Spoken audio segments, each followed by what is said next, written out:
Hey everybody, welcome back to the shop. So while I was in Florida, I stopped and looked around, picked up some wood. Not that I need more of it, but I wanted to get a good piece of ash. So I found a place in Orlando called Central Wood Products Inc. I think that's right. I'll put a link to their. I'll put their link in the description below if you happen to be in Florida and want to check them out. But I got a couple of good pieces of ash. Uh, about 2 inch thick, maybe 5 to 6 inches wide, and I had to have them cut it in half so it would fit in the back of my wife's vehicle. But here's what I'm looking at. So again, guys, my garage is a mess, so bear with me. But I had her cut them into, I believe these are about right around 4 feet long each. Actually, it would be around, yeah, a little over 4 feet each. The piece of wood itself was about 109 inches long, I believe. So, yeah, a little over 8 foot. So I had them cut them in half so I could fit them in the back of the Jeep. Now, I'm gonna go take half of this down to the workshop, and I'm gonna cut them into some bowl blanks and some pen blanks. So I got some plans for the pen blanks that I'm going to cut out of this. And as for the bowl blanks, we'll get to those later. I got plenty of bowl blanks right now, but yeah, the pen blanks is what I'm wanting to focus on most right now.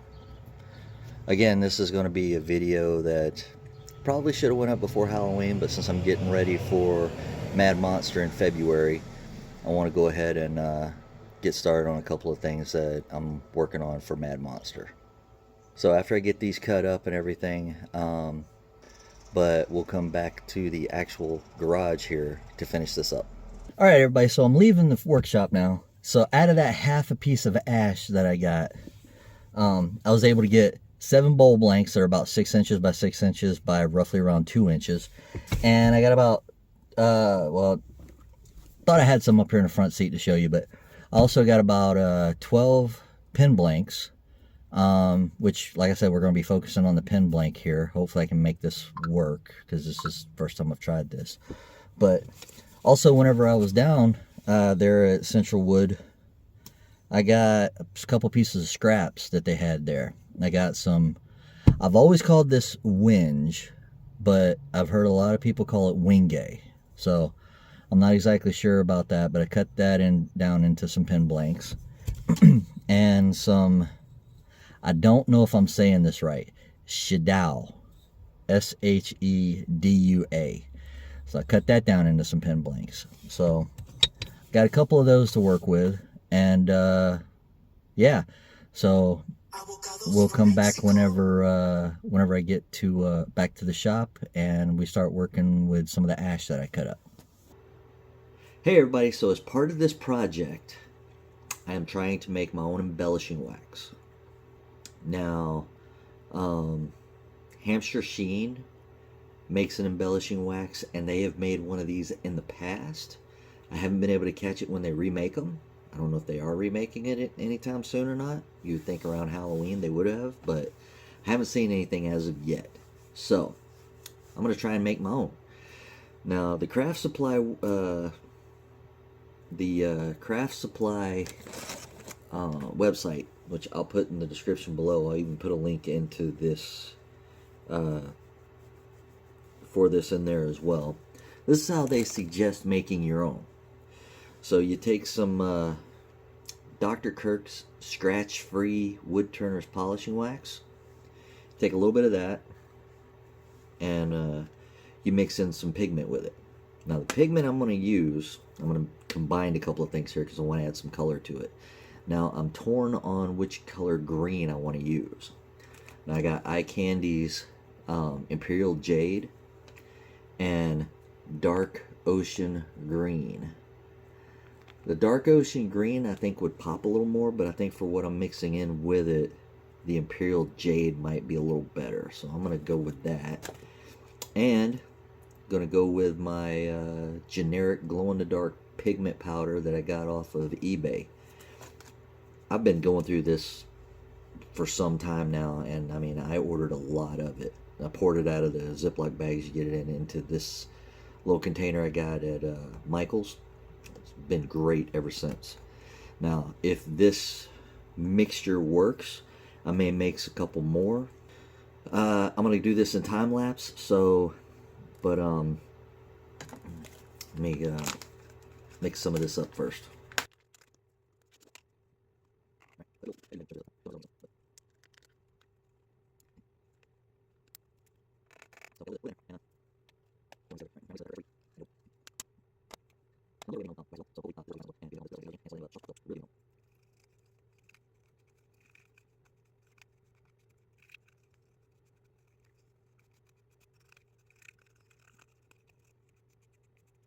Alright, so I got a little bit mixed up in a cup here.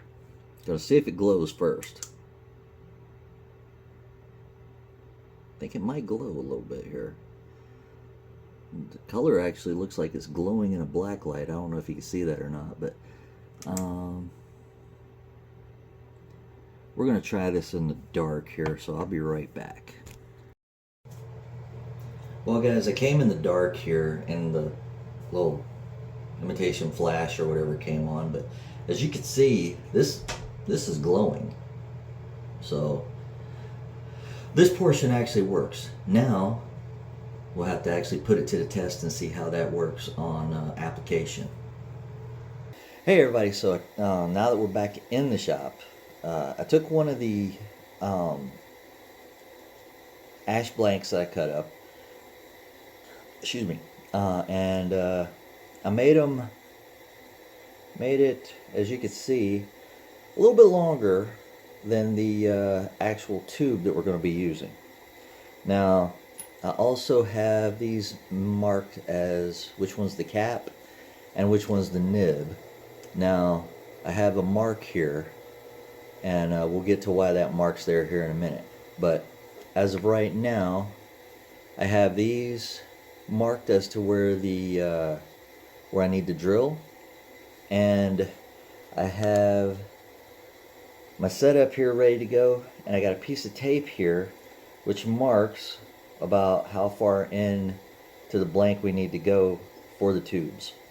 So I'm going to go ahead and punch the center of these and get those drilled out. I'll go ahead and do one on camera after I punch them and everything, and then I'll drill the other one, so that way you guys, I'm not repetitively showing you guys me drilling these things out. Alright, so I got the cap in there right now. I got the drill bit with the brad point set up in the point where I need to start drilling, and we're going to go ahead and drill these out.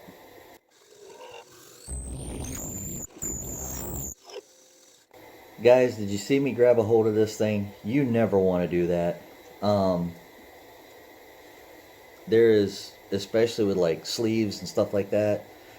Right now I don't have my ring on, so I don't have to worry about that, but anytime something's spinning like that, you do not want to grab it.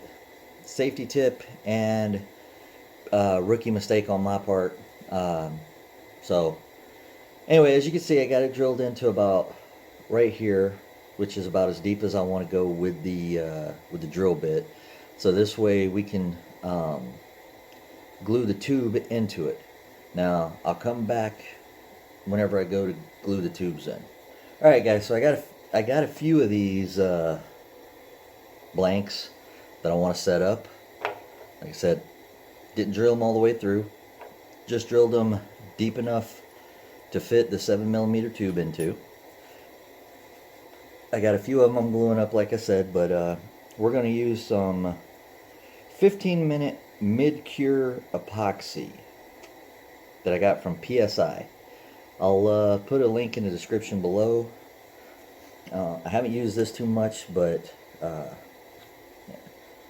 I have some tape here that I'm going to put this on and mix it up. That way when it's done and it's dry, I can easily just pop the tape off and throw it away without it messing up my my lathe bed, or having to find cardboard or whatever to put this in.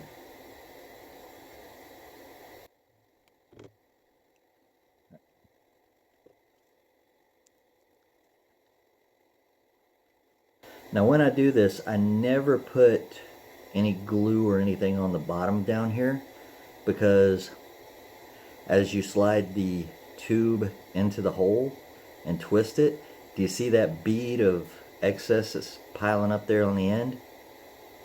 That'll cover the part that you did not put any of the glue slash epoxy slash whatever you're using to get your tube to stay within your blank.